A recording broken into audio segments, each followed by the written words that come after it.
So thank you very much to you and to Professor Quamar, of course, for inviting me. I'm honored to be here at the Middle East Institute.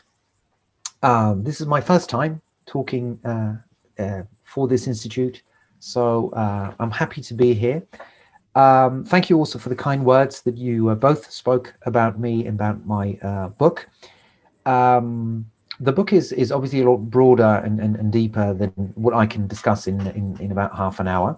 But I will focus on one of the central issues of the book, which is the question of moderation. And if you could just go to the next slide, please. And then I think 4 times, please. That's 2, 3, 4.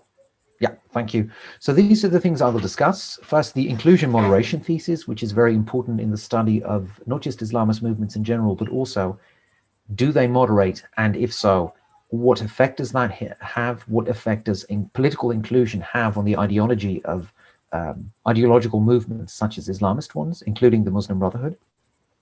The second part of my talk will focus on the study of ideology. How can one study ideology, and how have I done that in this book? Thirdly, the Jordanian Muslim Brotherhood's ideology. This is one of the core parts of my book, which is developed in 3 whole chapters, but I'll just gloss over that. And fourthly, of course, some conclusions. So if you could go to the next slide, please. And press once more, please. Right.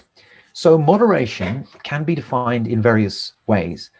You could argue, of course, that moderation is simply accepting the status quo, or you could say that being democratic or being liberal democratic is moderation. All of these things are problematic in a sense, because if you are, for example, a Democrat and strive for democracy in a country that is very authoritarian and dictatorial, that might be seen as a radical and not moderate at all. But in different contexts, in democratic countries, that would be seen as very moderate. So that's why I felt the need to come up with a definition of moderation, which in the context of the Muslim Brotherhood in Jordan, I define as the acceptance of the state. So not striving for a caliphate, for example, a democratic view of political participation, and thirdly, being in favor of societal rights and freedoms. And one can, of course, discuss what societal rights and freedoms and to what extent, but let's leave it at this for now. If you could go to the next one, please. There is a long-standing debate among political scientists, of which I am not one, but I think I can contribute to this, about the question of whether political exclusion leads to ideological moderation. And quite a few political scientists have said, yes, it does. Because if you include groups that have strong ideologies, and those could be Islamist, but they could also be far left or far right. They could also be, all kinds of groups. It doesn't really matter what they are, as long as they have strong ideological views. If you include them, they have to cooperate with others. And the cooperation with others is likely to bring about compromise. So making compromises is something that ideological actors will do if they are politically included. They also, because they are accountable to voters, have to set attainable goals. You can say, okay, in 4 years' time, we're going to establish a caliphate, but that is very unlikely to happen. In other words, people who make promises such as those that are not attainable will be punished at the ballot box. So political inclusion almost automatically leads to ideological moderation for all these 4 reasons. But not everybody agrees on this. And if you could go to the next one, please. Thank you. There are different conclusions among political scientists about this question. Some say, yes, political inclusion does lead to moderation. The primary example of this with regard to Jordan is an American political scientist called Julian Schwedler, who wrote a book in 2006 called Faith in Moderation.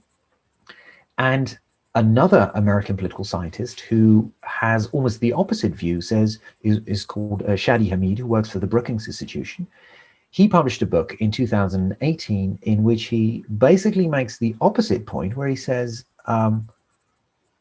it's really repression that has led to moderation. So some of these Islamists have been repressed into moderation rather than having been included into moderation.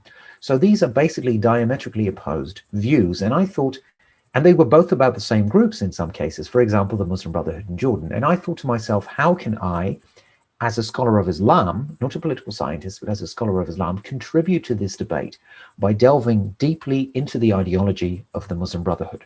And that's what I've tried to do. So if you could go to the next slide, please. And again, thank you. There are many ways of studying ideology, but I decided to focus on concepts and how they traveled through time. And one of the people whose work I found extremely helpful in this respect was the work of a British political theorist called Michael Frieden, who has published extensively on ideology, and who describes ideology as a plastic, changing thing, shaped and reshaped by the thought practices of individuals and groups, with a roughly identifiable pattern, but with myriad variations. And this is a quote from a book called Liberal Languages. Michael Frieden has published extensively on liberalism as an ideology and how liberalism has changed and taken shape in different contexts and different times. And more specifically, and if we go to the next one, please, he distinguishes between the morphology of ideology and the morphology of concepts. And he says the morphology of ideology, basically the makeup of ideology, is that, and he uses liberalism again as an example, is that every ideology has core concepts. For example, liberty, the concept of liberty in liberalism. If you have liberalism without liberty, that means it's worthless. I mean, you have to have a core concept. But he says every ideology also has adjacent concepts that are not central like core concepts, but are still very important. They're always there, and they sort of give meaning to the core concept. And he uses as an example the term democracy. If you have an ideology called liberalism, which has liberty at its core, and also a democracy is an adjacent concept, you might end up with liberal democracy or representative government or something like that.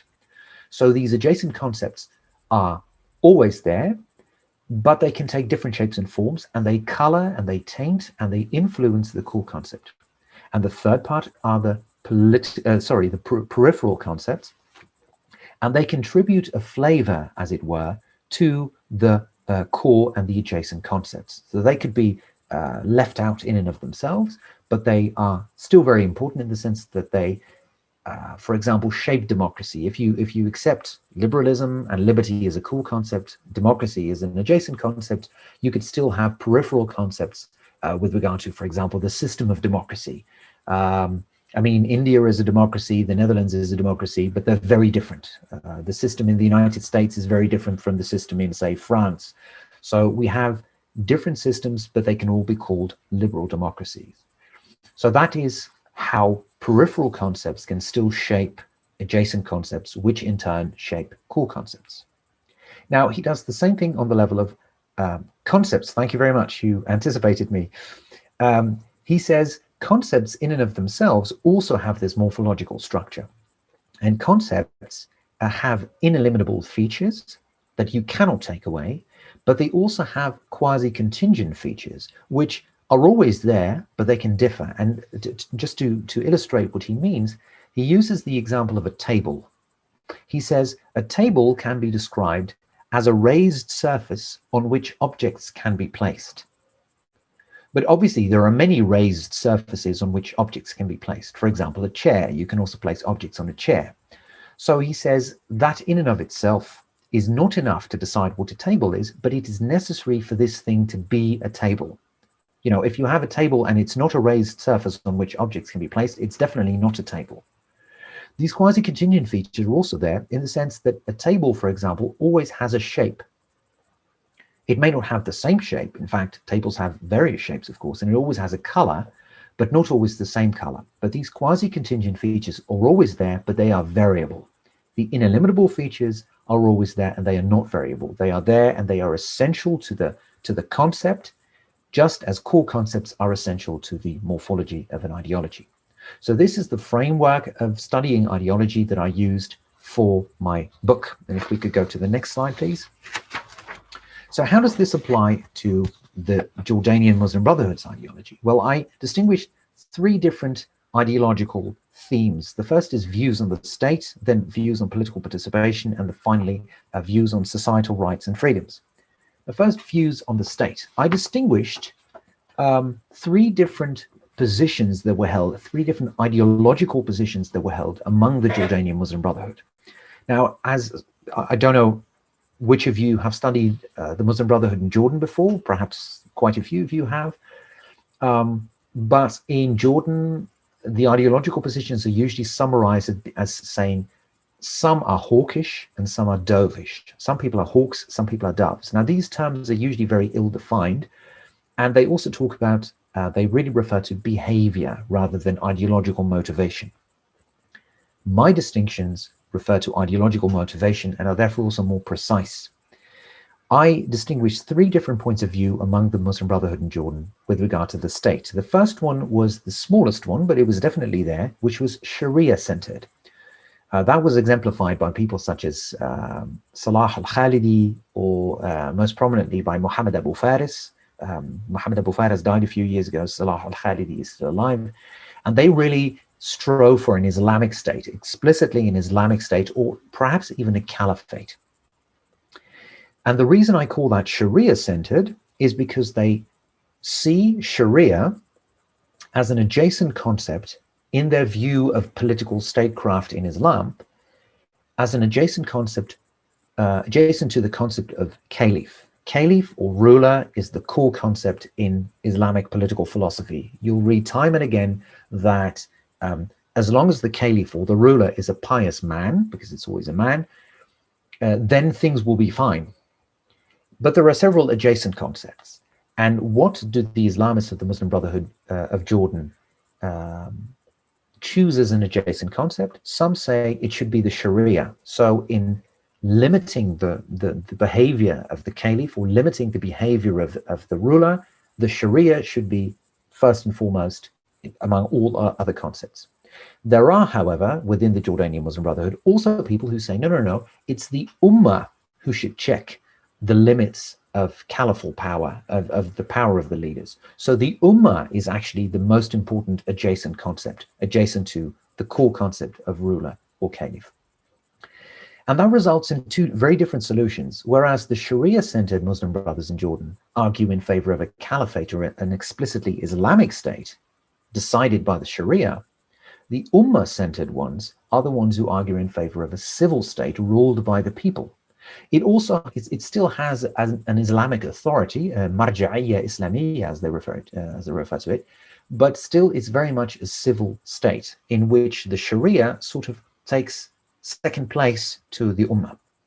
And there is also a third position, and I think that this is actually the dominant position within the Jordanian Muslim Brotherhood with regard to the state, which is a balanced position, where people are not really 100% clear, or have not completely decided on which of these 2, whether it's the Sharia or the Ummah, should be the most adjacent to the core concept.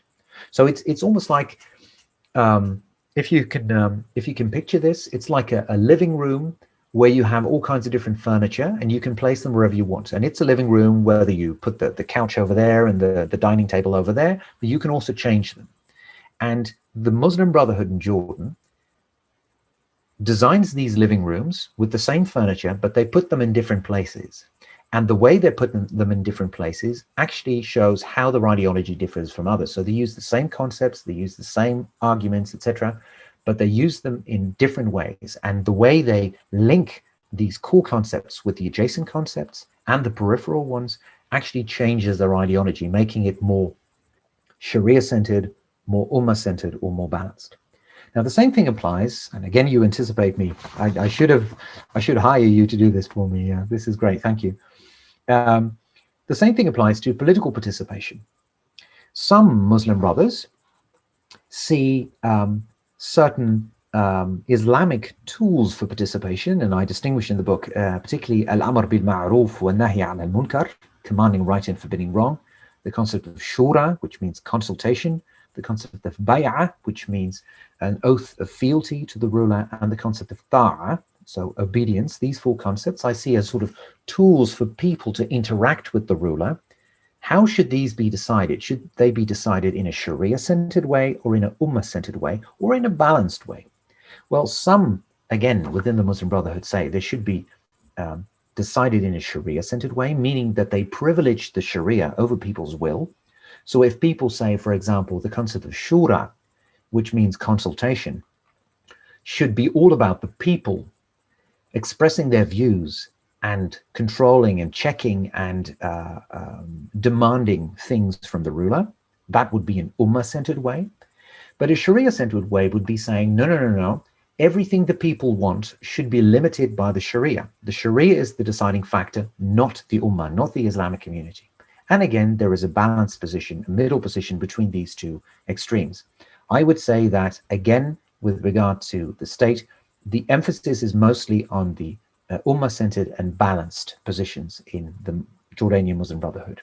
So with regard to the state and with regard to political participation, throughout the years, there has been a moderation in favor of a more ummah-centered or at least a balanced position. They have moved away from Sharia-centered interpretations. That is different with regard to the third one, thank you, with regard to societal rights and freedoms.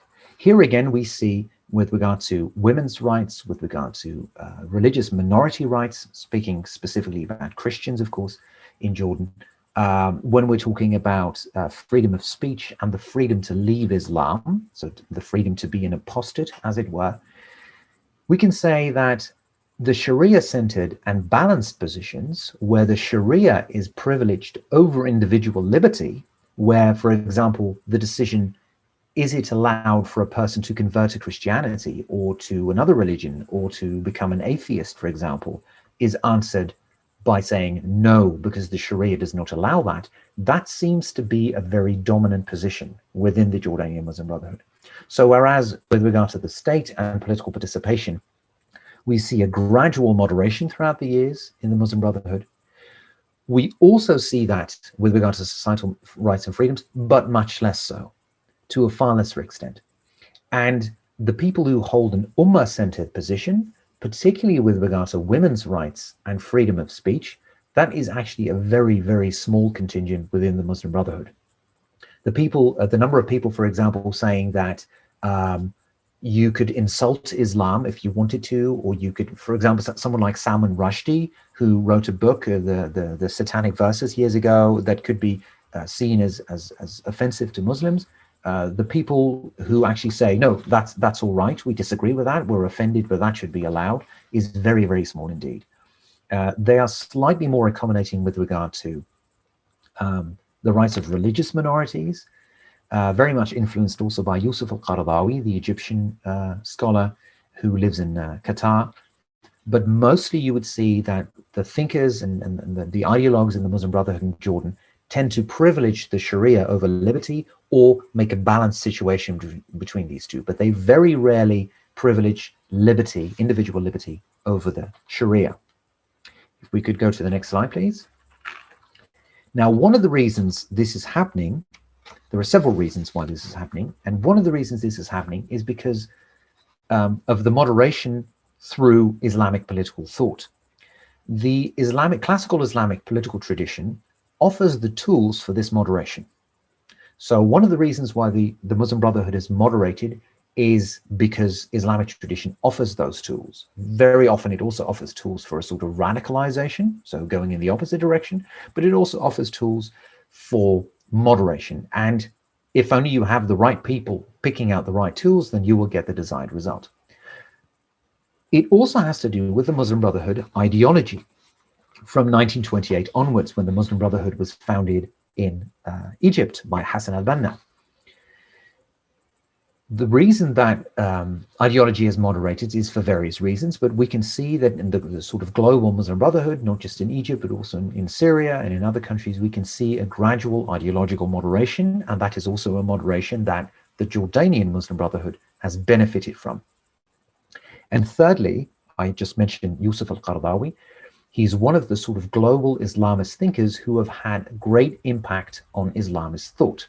And Jordan is a country that has very few independent Islamist thinkers. They are very dependent on global Islamist thought. So people like Yusuf al-Qaradawi, people like Rashid al-Ghannouchi from Tunisia, the late Hassan al-Turabi from Sudan, and others. So because this global Islamist thought reformed in the direction of greater moderation, Jordan followed suit, as it were. So this is a very important reason why this moderation has taken place. There is also a second one, if we could go to that, please, is the inclusion moderation theory, which I referred to at the beginning. We see that, generally speaking, inclusion has led to ideological moderation. Why? Because the Jordanian Muslim Brotherhood has always, from the very beginning, from 1945, 1946 onwards, been included in the political system in Jordan, and as such has been allowed to participate, has been allowed to be in parliament, has been allowed to be in government. The Speaker of Parliament at one point was a Jordanian Muslim brother. So it's always been allowed to do that. So I basically agree with Gideon Schwedler on this point, that inclusion, political inclusion of the Muslim Brotherhood has led to ideological moderation. However, the past few decades, mostly the past 2 decades, but perhaps the past 3 decades as well, the Muslim Brotherhood in Jordan has been increasingly repressed. Yet throughout that period, they have still moderated their ideological views. How can that be explained? This is what Shadi Hamid says. He says, look, you know, they were repressed increasingly, particularly under the current king, King Abdullah II, and they still moderated their views. How can that be explained? Well, the reason I say that this can be explained is because the classical Islamic tradition, the Muslim Brotherhood ideology, and global Islamist thought all went in the direction of moderation. And these factors did not change, even though the Muslim Brotherhood in Jordan was repressed. So one of the factors changed. Yes, they were repressed, but they had already become so thoroughly moderated that radicalization, in the sense of going back to sort of revolutionary ideas or using violence against the state or calling for the establishment of a caliphate, those were not options anymore. They had already moderated so thoroughly and so organically and so gradually that radicalization did take place under repression, but only within the context of ideological moderation. So there was continuing ideological moderation even throughout the period of repression. And they sometimes made the decision, for example, not to participate in elections. That could be seen as a sense of radicalization. But at the same time, they did not do so because they rejected democracy, but they did so because they thought participating in democratic elections was not going to yield any benefits for them. So even under repression, there was ideological moderation. Sometimes there was practical radicalization, but these two could go hand in hand. And this is why I do not just agree with Gideon Schwedler, who argues in favor of political inclusion leads to ideological moderation, but I also agree with Shadi Hamid, who argues that repression has led to moderation. Both can happen at the same time, because the ideological moderation was based on the factors mentioned above, and they continue despite repression. If we could go to the final bit on this slide, please. Thank you. Now, one of the factors that has not been dealt with, there are several factors on this slide that have not been dealt with in previous literature, but one of them, and I think the most important one, is that the moderation process of the Muslim Brotherhood has been facilitated by its internal division. As I showed on the previous slide, the Muslim Brotherhood is divided between Sharia-centered thinkers, Ummah-centered thinkers, and balanced thinkers. So you could basically see that on all of these issues, there are 3 different groups. And I would argue that these diverse views allow ideological flexibility. And by that, I mean that it provides room within the organization to take a different position without having to leave the organization. And that facilitates ideological movement and ideological moderation, because of the diversity of views within the Muslim Brotherhood, it is very easy for members of that organization to move from one position to the other throughout the years and say, look, we are still part of the Muslim Brotherhood, we're still part of the organization, we have not moved, and they can stay put, as it were, while still changing their ideological position, as they have with regard to the state and with regard to political participation. But because they have less diverse views on societal rights and freedoms, they have also moved and moderated less on that issue towards an Ummah-centered position.